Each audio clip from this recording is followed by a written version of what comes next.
आज जो supreme court में हुआ है उसे तो ना ज्ञानेश कुमार पूरा जिंदगी भूलेंगे ना अमित शाह भूल पाएंगे। ममता बनर्जी जब आज वकील बनकर बंगाल के लोगों के लिए सुप्रीम कोर्ट में दलील दे रही थी तो उन्होंने पहली बात ही इतनी दमदार कही कि बीजेपी और चुनाव आयोग के होश उड़ गए।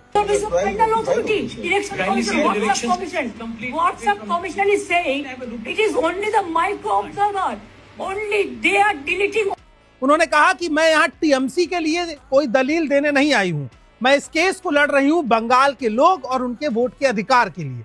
उससे ज्यादा बड़ी बात यह हुई कि चुनाव आयोग के ऊपर सुप्रीम कोर्ट ने ही नोटिस भेज दिया। यानी जो चुनाव आयोग अब तक बंगाल में बहुत बड़ा शहंशाह बन रहा था, सुप्रीम कोर्ट के भीतर भीगी बिल्ली बन गया। चुनाव आयोग को सीधा नोटिस जारी किया गया और ममता बनर्जी की कई मांगों को सुप्रीम कोर्ट ने माना है, जिसमें यह बताया गया है कि चुनाव आयोग मैकेनिकल तरीके से काम नहीं करेगा। वेरिफिकेशन का मतलब नाम काटना नहीं है।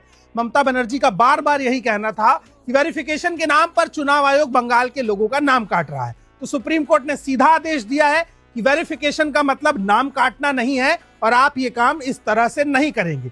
दूसरा, जो माइक्रो ऑब्जर्वर्स यानी बीजेपी ने जो अपने पेट लोग वहां बिठा रखे हैं, जो छांट छांट के नाम काट रहे हैं, उनके काम पर भी सुप्रीम कोर्ट ने सवाल खड़ा किया और कहा है कि माइक्रो ऑब्जर्वर्स की कोई जरूरत नहीं है। अगर वेरिफिकेशन प्रोसेस पूरा है तो उसको माइक्रो ऑब्जर्वर तय नहीं करेगा कि आदमी वोटर रहेगा या नहीं रहेगा। तीसरी बहुत बड़ी बात सुप्रीम कोर्ट ने कही है।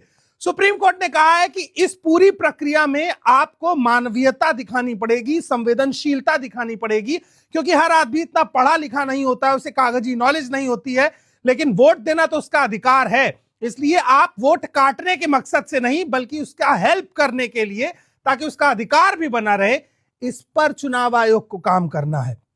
और सबसे जरूरी बात जो इस पूरे फैसले में चुनाव आयोग के लिए कही गई कि चुनाव आयोग का काम करने का तरीका ऐसा होना चाहिए कि वोट के अधिकार की रक्षा हो, ना कि ऐसा कि वोट काटना उसके लिए कंपलसरी हो जाए।